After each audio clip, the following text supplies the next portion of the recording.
Hello students, start करते हैं आज का लेक्चर। देखिए आयनिक इक्विलिब्रियम में ये हमारा 4th लेक्चर है। इससे पहले हमने बेसिक चीजें आयनिक इक्विलिब्रियम में पढ़ ली है, ठीक है। जैसे पीएच कैलकुलेशन आई थिंक से हमने नहीं पढ़ा हुआ, आज हम देखेंगे, है ना। इससे पहले की चीजें जैसे नॉर्मल इलेक्ट्रोलाइट के बारे में हमने पढ़ लिया है, ठीक है। और हमने पीएच के बारे में थोड़ा पढ़ लिया है, ठीक है। पीएच कैसे कैलकुलेट करते हैं, टेम्परेचर का इफेक्ट क्या है पीएच के ऊपर। हमने लास्ट क्लास में एक क्वेश्चन भी किया था कि पीएच कैसे इफेक्ट करता है, मतलब सॉरी टेम्परेचर कैसे इफेक्ट करता है पीएच को, कि टेम्परेचर बढ़ाने से पीएच बढ़ता है घटता है या जो भी होता है, वो हमने लास्ट क्लास में देखा है, ठीक है। तो आज की क्लास में हम स्टार्ट करेंगे के ए वैल्यू ऑफ वाटर, ठीक है। कि जो भी जैसे वाटर का कोई इक्विलिब्रियम कांस्टेंट होता है, ठीक है। मान लो कि मैं वाटर को एसिड ट्रीट कर रहा हूँ, उसके लिए के ए डिफाइन होगा, और अगर मैं वाटर को के बेस ट्रीट कर रहा हूँ तो उसके लिए के बी डिफाइन होगा, ठीक है। तो स्टार्ट करते हैं। के ए वैल्यू ऑफ वाटर, के ए वैल्यू ऑफ, या फिर इसको बोलो के A value for water. Water के लिए के ए वैल्यू, ठीक है। देखो वाटर के अंदर सेल्फ आयनाइजेशन प्रॉपर्टी होती है, ये हमने देखा लास्ट क्लास में। चलो इसी को हम समझ लो कंटिन्यू कर रहे हैं, ठीक है। जैसे मैं ले रहा हूँ H2O लिक्विड फॉर्म में, ये ब्रेक कर रहा है किस किस के अंदर, H+ के अंदर एक्वस फॉर्म में, और एक हो रहा है OH- के अंदर एक्वस फॉर्म में। एट टेम्परेचर कितना, 25 डिग्री सेंटीग्रेड रूम टेम्परेचर होना चाहिए, ठीक है। तो ये स्टेटमेंट मैंने आपको कल भी लिखवाया था, और इसमें मैंने आपको बताया था कि जो H+ की कॉन्सेंट्रेशन होती है रूम टेम्परेचर पर कितनी होती है, 10⁻⁻7 मोलर। कितनी होती है, 10⁻⁻7 मोलर, ठीक है। तो जितनी H+ की कंसंट्रेशन होगी, क्या उतनी OH- की कंसंट्रेशन भी होगी, ठीक है। दोनों कोएफिशिएंट सेम है तो कंसंट्रेशन भी सेम होगी। चलो तो इसको हम कंटिन्यू करते हैं आगे। जैसे मैं लिख देता हूँ कि स्टार्ट में इसकी कंसंट्रेशन मान लेते हैं कि सी होगी, मान लेते हैं। इसकी कंसंट्रेशन 0 होगी, इसकी 0 होगी, ठीक है। टी इक्विलिब्रियम पे सी में से मान लो ये X टूटा होगा, ये X बना होगा, और ये भी कितना बना होगा, X बना होगा, ठीक है। चलो तो इसके लिए के ए डिफाइन करो। के ए कैसे लिखते थे, concentration of H+ aqueous into concentration of OH- aqueous, ये लिखते थे। डिवाइड बाई क्या होता था, कॉन्सेंट्रेशन ऑफ H2O लिक्विड, ये लिखते थे। चलो तो इसके अंदर अब वैल्यूज पुट करो। के ए H+, ये क्या है, कॉन्सेंट्रेशन ऑफ H+, ब्रैकेट में लिखता हूं, मतलब कॉन्सेंट्रेशन ऑफ H+। इक्विलिब्रियम की बात हो रही है, क्योंकि जब के ए है ना, ये हमेशा डिफाइन होता है एट इक्विलिब्रियम पॉइंट पे ही ये चीज डिफाइन होती है। याद रखें के ए हमेशा बीच में कहीं डिफाइन नहीं होगा। जब इक्विलिब्रियम आ जाएगा, वैसे आपने केमिकल इक्विलिब्रियम ये चीजें पढ़ी हुई हैं, ठीक है, तो उस पे कंसंट्रेशन होगी। तो बताओ इक्विलिब्रियम पे कंसंट्रेशन कितनी है H+ की, X है क्या, तो लिखो X, ठीक है। इनटू इसकी भी कितनी है X, तो लिखो X, divide by concentration of H2O, तो इसकी कितनी है C- X।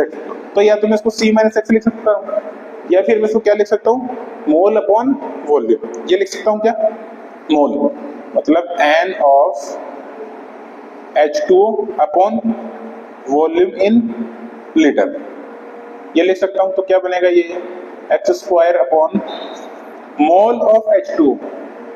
मान लेते हैं कि ये 1 लीटर है, ठीक है, ये तो आपको मानना पड़ेगा। स्टार्ट में मैं 1 लीटर H2O लेके स्टार्ट कर रहा हूँ, ठीक है। तो कितना होगा, गिवन वेट 1000 ग्राम, क्योंकि ml और जिसका वेट है वो तो सेम ही रहेगा, ठीक है। तो given weight upon molecular wait, molecular weight कितना है 80, ये हुआ वैल्यू n का, divided by volume in litre, 1 litre है तो आएगा क्या 1। तो इसको और सोल्व करो थोड़ा सा, तो क्या बनेगा, x का वैल्यू रख दो, x का वैल्यू कितना है बताओ, इक्विलिब्रियम पे इस x की वैल्यू कितनी होती है, H प्लस की बताया मैंने 10 टू द पावर -7 मोलर। ठीक है, तो क्या बनेगा 10 टू द पावर -7 का स्क्वायर डिवाइडेड बाई 1000 इंटू 18 ऊपर चला जाएगा। ठीक है, तो इसको सोल्व करो थोड़ा सा और, क्या बनेगा ये 10 to the power -14 into 10 to the power -3 into 18। ठीक है, तो ये कितना बना 10 टू द पावर -17 इंटू 18, या फिर मैं इसको क्या लिख सकता हूँ 10 टू द पावर इसको लिख दो 10 टू द पावर -16 इंटू 1.8, या फिर 1.8 को पीछे लिख दो 1.8 into 10 to the power -60, 10 to the power -60। ये क्या है के ए वैल्यू फॉर वाटर, के ए वैल्यू फॉर वाटर, तो ये आपको याद रखना है।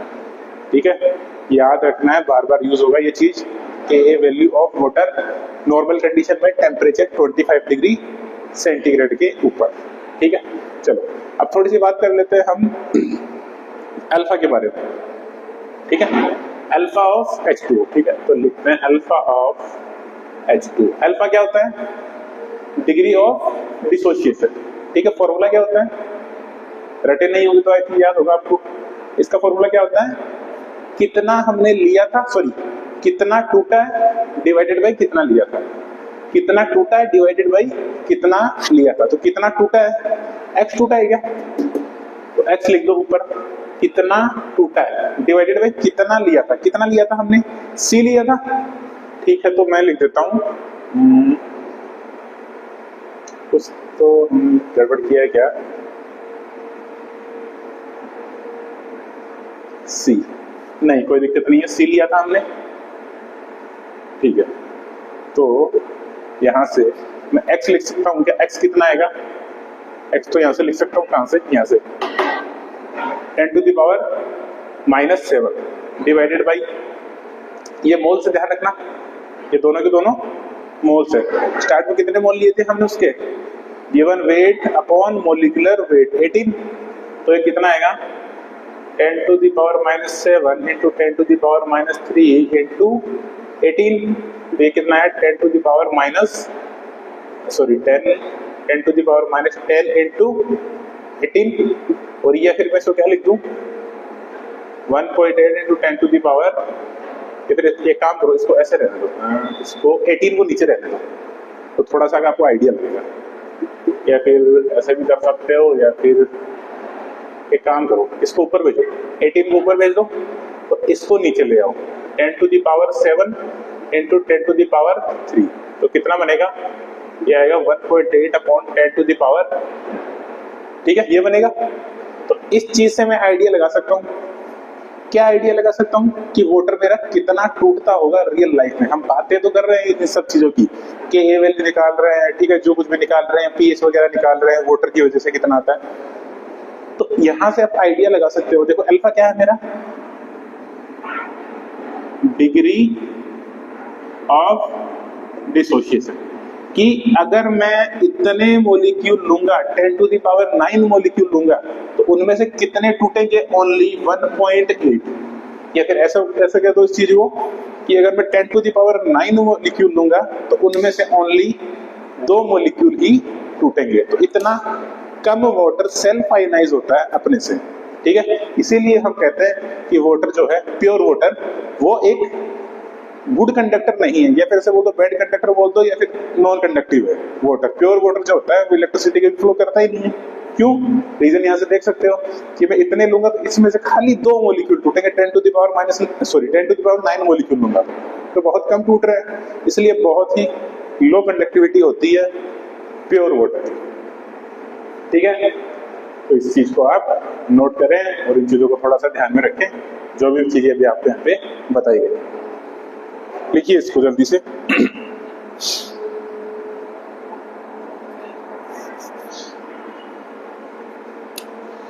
यहीं पे एक फॉर्मूला और लिख रहे हैं आप, क्या Ka of acid plus Ka of conjugate base equal to Kw।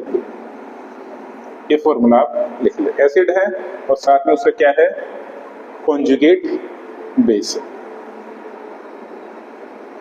थोड़ा सा एडिट करो उसको, प्लस नहीं आएगा यहाँ पे, मल्टीप्लाई आएगा, ठीक है। या फिर मैं एक और एडिट कर सकता हूँ, उसमें क्या करूँ, लॉग ले लेता हूँ उसका, तो ये क्या बन जाएगा, पी के ए एच ए के लिए प्लस पी के ए माइनस के लिए इक्वल टू पी के डब्ल्यू। ये फॉर्मूला भी याद करो, ठीक है। कोई एसिड है, उसका कॉन्जुगेट बेस है, ठीक है। कोई एसिड है और उसका कॉन्जुगेट बेस है। कॉन्जुगेट बेस कैसे पता करते हैं, बताया मैंने, जहां पे एक प्रोटॉन का डिफरेंस हो, दो स्पीशीज के अंदर एक प्रोटॉन का डिफरेंस हो, तो वो दोनों species conjugate acid base pair होती हैं, ठीक है। कॉन्जुगेट एसिड बेस पेयर होती है। लिख लो इसको जल्दी से। आगे एक छोटी सी टर्म है, बताता हूं मैं आपको, इसको मिटा देता हूं।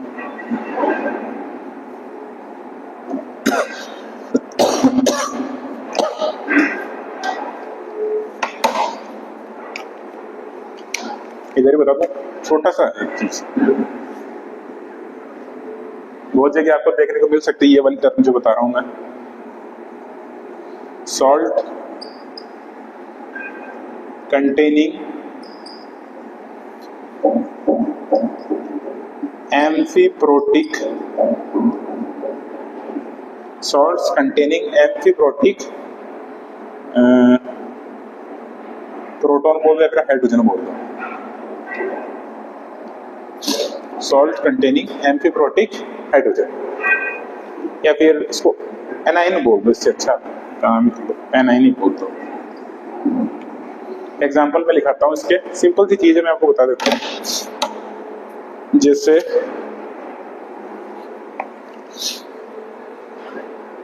मैं लिखता हूँ एक एग्जाम्पल, जैसे लिखता हूँ Na2HPO3।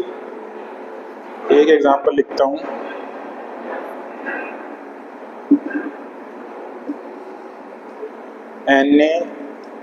NaH2PO2। एक लिखता हूँ NaHS। एक लिखता हूँ मैं NaH2PO3, NaH2PO3। अब इससे बताता हूँ आपको सॉल्ट कंटेनिंग एम्फीप्रोटिक एनाइन क्या है। किसको बोलेंगे हम सॉल्ट कंटेनिंग एम्फीप्रोटिक एनाइन? जिस एनाइन में या जिस कंपाउंड में एटलीस्ट वन एसिडिक हाइड्रोजन, ठीक है। जिस स्पीसीज में एटलीस्ट एक एसिडिक हाइड्रोजन प्रेजेंट हो, वो स्पीसीज क्या होगी मेरी, एम्फीप्रोटिक एनाइन कंटेन करती होगी, ठीक है। जैसे एग्जांपल से देखते हैं, जैसे मैं इसका एग्जांपल लेता हूं, ये आपको कुछ जाना पहचाना लग रहा है, देखो ये इसी के जैसा है क्या, देखो मैं लिखता हूं जैसे H3PO3 के जैसा दिख रहा है मेरे को ये, ठीक है। तो इसका स्ट्रक्चर मैंने आपको बनाना बताया पहले, कैसे बनाते हैं बताओ। फॉस्फोरस लिखो, एक तो डबल बॉन्ड लगा दो, सबसे पहले यही काम करो, ठीक है। उसके बाद में H3PO3 के बना रहा हूँ मैं, डबल बॉन्ड O करो, इधर क्या लगा दो OH, इधर क्या लगा दो OH, और एक हाइड्रोजन और बचा तो इधर लगा दो ओनली हाइड्रोजन। ये स्ट्रक्चर किसकी बन गई, H3PO3 की। लेकिन मुझे इसकी तो बनानी नहीं है, मुझे किसकी बनानी है, Na2HPO3 की। तो यहाँ पे इस हाइड्रोजन को गायब करो और इधर कनेक्ट कर दो क्या, सोडियम। इधर भी क्या कनेक्ट कर दो, सोडियम। तो बताओ क्या इसके अंदर एक भी एसिडिक हाइड्रोजन प्रेजेंट है क्या? अगर इस स्पीशीज के अंदर OH बॉन्ड होता, इस टाइप का कोई बॉन्ड होता, तो ये वाला हाइड्रोजन मेरा एसिडिक हाइड्रोजन होता, लेकिन ऐसा इसमें कहीं भी प्रेजेंट नहीं है। ये हाइड्रोजन सीधा फास्फोरस से कनेक्टेड है, और जो हाइड्रोजन सीधा फास्फोरस से कनेक्टेड होता है वो एसिडिक हाइड्रोजन नहीं होता है, ठीक है। उस हाइड्रोजन में जनरली वहां से रिलीज होने की टेंडेंसी नहीं होती, लेकिन अगर वो ऑक्सीजन से कनेक्टेड होता है तो वहां से वो वाला हाइड्रोजन रिलीज हो जाता है, ठीक है। तो यहाँ पे कोई भी एसिडिक हाइड्रोजन प्रेजेंट नहीं है, तो ये वाली स्पीसीज एम्फीप्रोटिक स्पीसीज नहीं है। इसमें चेक करते हैं, इसमें चेक करते हैं। देखो सबसे पहले स्ट्रक्चर बनाओ इसका, फिर से देखो इस टाइप की स्ट्रक्चर बनाने का ट्राई करो। इसको मैं क्या लिख सकता हूँ कि H3PO2 टाइप की है कुछ, ठीक है। कुछ हाइड्रोजन को सोडियम से रिप्लेस किया गया है, वो देख लेते हैं। पहले इसका स्ट्रक्चर बनाओ, फॉस्फोरस डबल बॉन्ड हो, सबसे पहला काम यही करो। इसके बाद में बनाओ एक OH लगा दो इधर, 2 हाइड्रोजन बच रहा है तो एक हाइड्रोजन इधर, एक हाइड्रोजन इधर। एक सोडियम लगाना है, इसको हटाओ और यहाँ पे कनेक्ट कर दो क्या, सोडियम। क्या इसमें आपको एक भी एसिडिक हाइड्रोजन दिख रहा है क्या? क्या कहीं भी OH टाइप की चीज दिख रही है? नहीं है, तो ये वाला एम्फीप्रोटिक नहीं है। तो बाकी ये दोनों एम्फीप्रोटिक है। इसमें ये जो है ये हाइड्रोजन रिलीज हो सकता है और इसमें भी प्रेजेंट है। जैसे इसका स्ट्रक्चर बना के बताऊंगा आपको मैं, देखो बना ही देता हूं मैं। डबल बॉन्ड O और एक तरफ क्या होगा ONA और एक तरफ क्या होगा OH और एक तरफ क्या होगा H। ये स्ट्रक्चर इसकी बनेगी। ये बनेगी क्या, फॉस्फोरस, 3 ऑक्सीजन है इसके पास, 2 हाइड्रोजन है, 1 सोडियम है, ठीक है। ये स्ट्रक्चर बनेगी। तो यहाँ पे ये वाला जो हाइड्रोजन है, ठीक है, दिख रहा है OH वाला जो हाइड्रोजन है, यहाँ से ये हाइड्रोजन रिलीज हो सकता है, ठीक है। तो ये वाली मेरी एम्फीप्रोटिक स्पीसीज होगी। सिंपल सी बात है, जहां पे मेरा एटलीस्ट एक एसिडिक हाइड्रोजन प्रेजेंट है वो वाली स्पीसीज मेरी कौन सी होगी, एम्फीप्रोटिक स्पीसीज होगी। नोट करें इसको जल्दी से आप।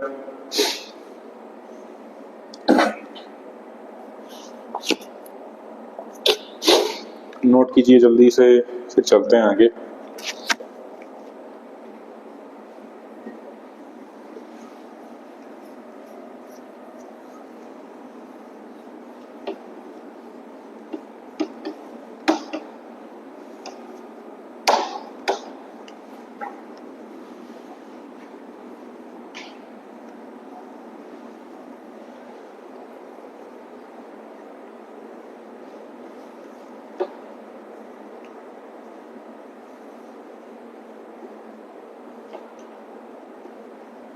हो गया, चलो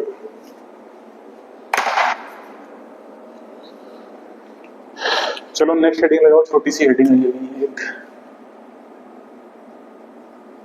लेवलिंग इफेक्ट। लेवलिंग इफेक्ट क्या होता है इसको समझें आप। लेवलिंग इफेक्ट, ठीक है। जैसे मेरे पास HCl है, इसको अगर मैं वाटर में डालता हूँ, किसमें, वाटर में, तो किस किस में ब्रेक होगा, H प्लस में प्लस Cl माइनस में, ठीक है। मेरे पास HBr है, इसको मैं वाटर में डालता हूँ तो किस में ब्रेक होगा, H प्लस में प्लस Br माइनस में, ठीक है।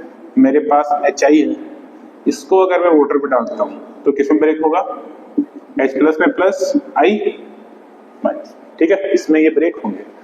अब मैं आपसे पूछता हूं, क्या आप यहां पे HCl, HBr और HI की एसिडिक या फिर बेसिक स्ट्रेंथ का कंपैरिजन कर सकते हैं क्या? एसिडिक ले लो, बेसिक छोड़ो। क्या आप HCl, HBr, HI की एसिडिक स्ट्रेंथ का कंपैरिजन कर सकते हैं क्या इसको देख के? नहीं कर सकते। क्यों नहीं कर सकते? क्योंकि यहाँ पे जो रिलीज होने वाला H प्लस है, ठीक है, यहाँ पे जो रिलीज होने वाला H प्लस है ये उतना ही है जितना यहाँ है, उतना ही है जितना यहाँ। अगर मान लो इसकी मैं 1 मोलर कंसेंट्रेशन लेता तो हाइड्रोजन कितना बनता, 1 m ही बनता। पर Cl माइनस भी कितना बनता, 1 m ही बनता। ये भी कितना है, 1 m, ये भी कितना है, 1 m। अगर यहाँ पे 1 m में लेता तो, ठीक है। तो यहां से मैं बता नहीं पाऊंगा क्योंकि भाई हाइड्रोजन की कंसेंट्रेशन सेम है इन वाटर, ठीक है, वाटर के अंदर इन तीनों की मैं एसिडिक स्ट्रेंथ में डिफरेंशिएट नहीं कर पाऊंगा, इसीलिए जो वाटर होगा, इसीलिए जो वाटर होगा, water is levelling, levelling double L आएगा, levelling, water is levelling solvent. ठीक है, इन सब के लिए वाटर क्या है मेरा, लेवलिंग सॉल्वेंट होगा, क्योंकि यहाँ पे मैं इनकी एसिडिक स्ट्रेंथ का कंपेयर नहीं कर पाऊंगा। तो अब क्वेश्चन आता है कैसे करें, कैसे करें? इसके लिए मुझे यूज करना पड़ेगा एक वीक बेस। ठीक है, जैसे मैं लेता हूं HCl, इसको डिसॉल्व करूंगा किसमें, RCOH ले लो, कार्बोक्सिलिक एसिड। ठीक है, एक वीक बेस है, ध्यान रखना, ये क्या है, एक वीक बेस। कंपेयर टू किसके कंपेयर में weak base, weak base compare to water, water के कंपेयर में ये एक वीक बेस है। तो क्या होगा इसमें, RCOH2 प्लस एक हाइड्रोजन ये गेन कर लेगा और Cl माइनस बना लेगा। तो यहां से मैं बता सकता हूं कि कौन सा मेरा स्ट्रॉन्ग एसिड है और कौन सा मेरा एक वीक बेस है। इसके लिए मैं यूज करना पड़ेगा क्या, एक वीक बेस मुझे यूज करना पड़ेगा। ठीक है, तो इसके लिए एक ऑर्डर होता है, वो ऑर्डर आप याद रखें, मैं लिख देता हूं, एक ऑर्डर है जैसे HClO4, फिर आएगा HI, HBr, HCl, HNO3, H3PO4, HCOOH, फिर क्या आएगा, HCOOH हो गया, फिर CH3COOH, फिर आएगा मेरा HCN। ठीक है, तो H3PO4 यहां से लेके ये जो एसिड है, ये सारे के सारे मेरे वीक एसिड होंगे, कंपैरेटिवली वीक एसिड होंगे। इनके कंपेयर में ये वाले सारे मेरे क्या होंगे, एक स्ट्रॉन्ग एसिड होंगे। तो ये वाली चीज आप याद करें, इंपॉर्टेंट है। HClO4, HI, HBr, HCl, HNO3।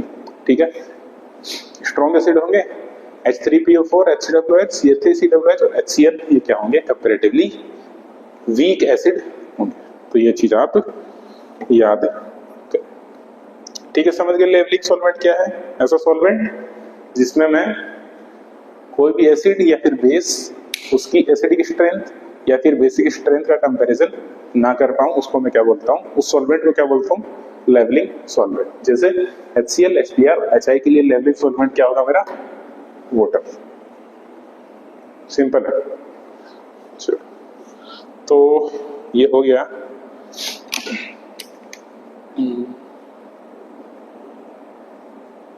चलो अब देखते हैं कैलकुलेशन ऑफ पीएच। इधर लिखता हूं, ये तो लिख लिया होगा आपने। कैलकुलेशन ऑफ पीएच इंपॉर्टेंट चीज है, समझ लो कि आपका चैप्टर यहीं से स्टार्ट होता है। इससे पहले का जो भी था वो तो सारा सारा बेसिक था, आपको पहले से पता होना चाहिए, मान लो। अब जो पढ़ेंगे वो आएगा रियल चैप्टर, इसीलिए बहुत से बच्चों को इक्विलिब्रियम थोड़ा सा टफ चैप्टर भी लगता है, एक्चुअल में टफ है नहीं। इसमें क्या है कि थोड़े से केसेस ज्यादा बनते हैं, तो वो थोड़ा सा आप तरीके से इनको डिवाइड करके रखोगे ना कि ये चीज ये है, ये चीज ये है। मिक्स मत करो किसी चीज को, मिक्स करोगे तो गड़बड़ है। ठीक है, मिक्स ना होने पे इनको आप डिफरेंशिएट करके रखें कि ये वाला केस उसका है, वो वाला केस उसका है, तो बड़ा इजी चैप्टर है आपके। ठीक है, चलो तो स्टार्ट करते हैं हम पीएच कैलकुलेशन, या फिर calculation of pH, calculation of pH. ठीक है, जैसे मेरे पास देखो स्ट्रॉन्ग एसिड्स वगैरह है कुछ,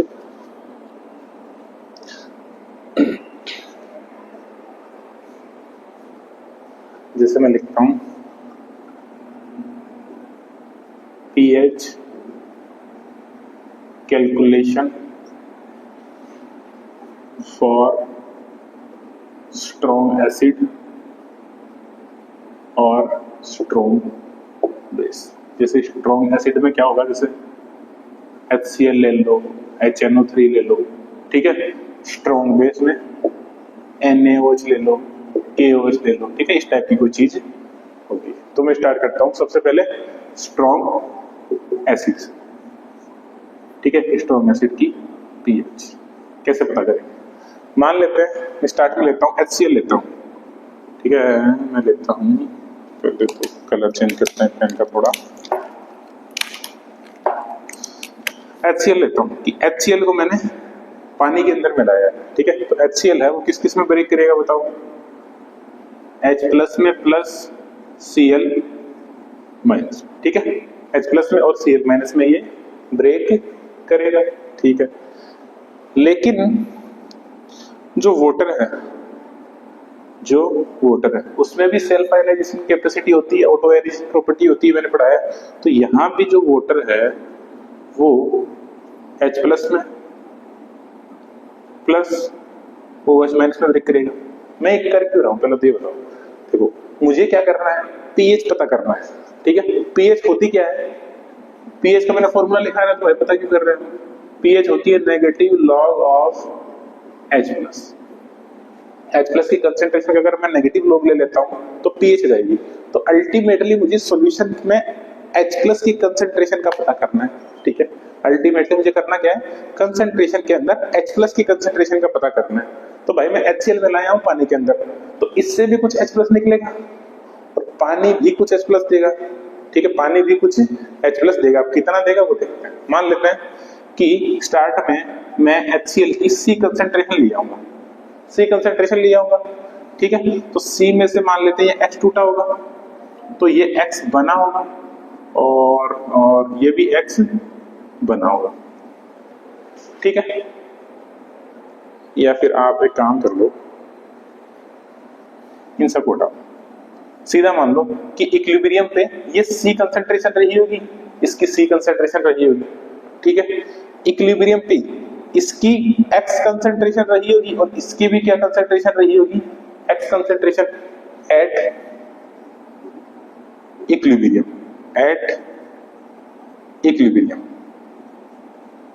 ठीक है। लेकिन एक चीज ध्यान दो भाई, जिस कंटेनर में ये है उसी कंटेनर में ये है, तो H+ की जितनी कंसेंट्रेशन यहाँ होगी H+ की उतनी ही कंसेंट्रेशन यहाँ भी होगी। तो इसमें ऐड कर दो X, तो इसमें ऐड कर दो क्या, क्योंकि दोनों कंसेंट्रेशन तो सेम ही है, एक ही कंटेनर में तो हो रही है, ठीक है। तो यहां से मेरी जो H+ की कंसेंट्रेशन आ रही है वो कितनी आ रही है, H+ की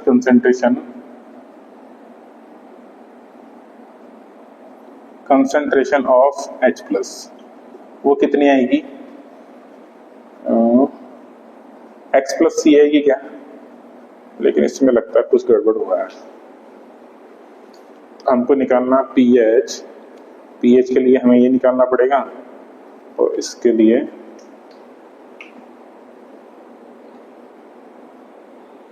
एक मिनट, शायद कुछ गड़बड़ हुआ है।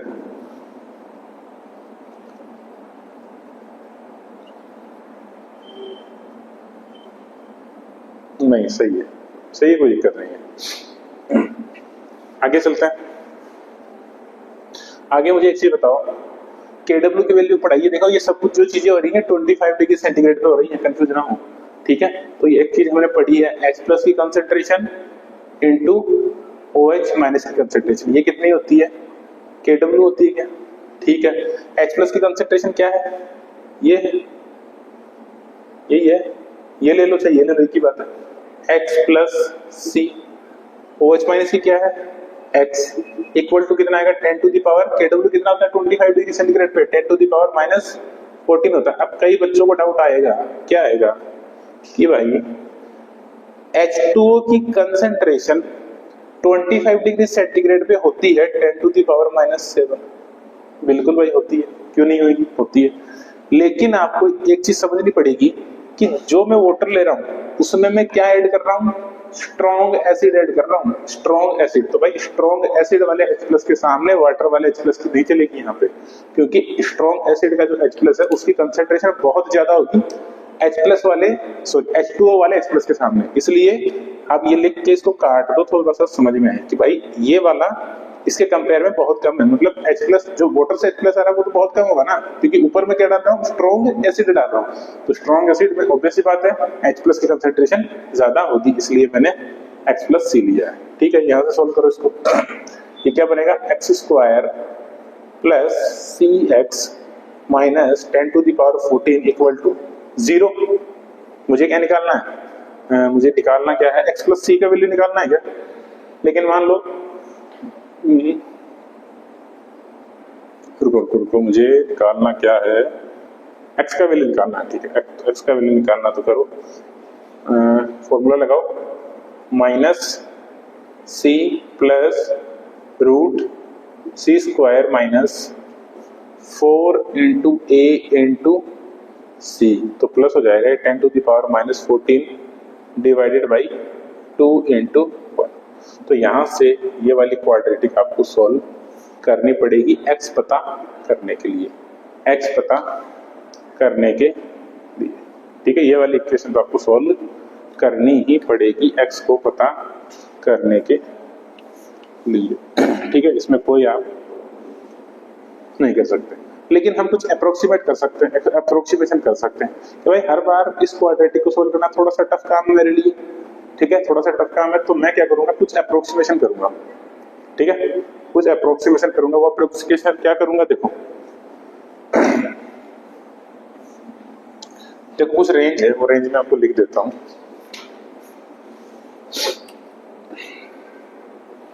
कंफ्यूज ना हो, पहला में है केस ले लो, केस 1 कि अगर मेरी स्ट्रॉन्ग एसिड की कंसेंट्रेशन ग्रेटर देन 10⁻⁻6 मोलर होती है। सेकेंड केस, अगर मेरे स्ट्रॉन्ग एसिड की कंसेंट्रेशन 10⁻8 मोलर से लेके 10⁻6 मोलर होती है।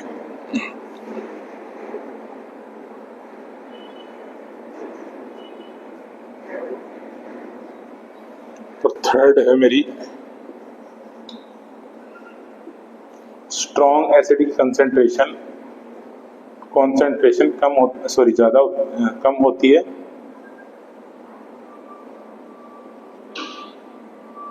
10⁻8 मोलर से।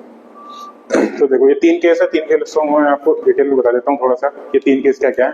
पहला केस, जो स्ट्रॉन्ग एसिड की कंसेंट्रेशन है, ठीक है, स्ट्रॉन्ग एसिड की कंसेंट्रेशन अगर 10⁻6 से ज्यादा होती है, 10⁻6 से ज्यादा होती है, तो वहां पे ये जो वाटर वाला H+ है, ठीक है, ये क्या है, H+ फ्रॉम वाटर, इसको इग्नोर कर दो, इसका फर्क नहीं पड़ेगा फिर, क्योंकि भाई वहां पे स्ट्रॉन्ग एसिड की कंसेंट्रेशन ज्यादा हो चुकी है। ठीक है, स्ट्रॉन्ग एसिड की कंसेंट्रेशन ज्यादा हो चुकी है, तो इस एक्स का कुछ फर्क नहीं पड़ेगा। अगले केस में बात करो, केस 2 में अगर स्ट्रॉन्ग एसिड की कंसेंट्रेशन 10⁻8 से लेकर 10⁻6 के बीच है, तो यहाँ पे जो H+ की कंसेंट्रेशन है स्ट्रॉन्ग एसिड की, वो वाटर के कंपेरेबल है। ठीक है, नॉर्मल केस में वाटर कितना देता है, 10⁻7 देता है, और यहाँ पे रेंज भी उसी के आसपास है। तो भाई यहाँ पे हम इसको इग्नोर नहीं कर सकते, तो यहाँ पे वाटर कांट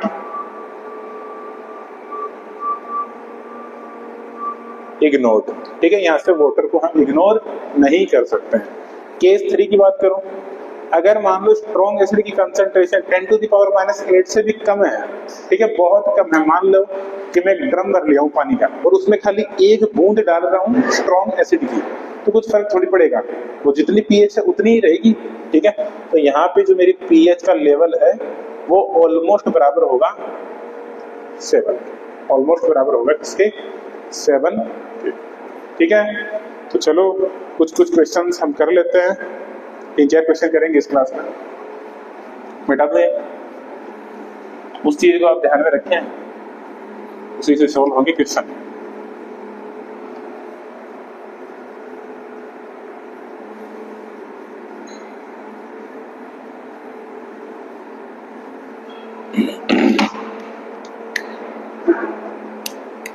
क्वेश्चंस लिखे आप। फाइंड पीएच, पीएच फाइंड करनी है मुझे ना, फाइंड पीएच। फर्स्ट क्वेश्चन है 2 × 10⁻³ molar HClO4 aqueous।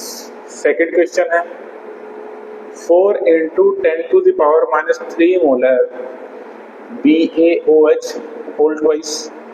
Third question है मेरा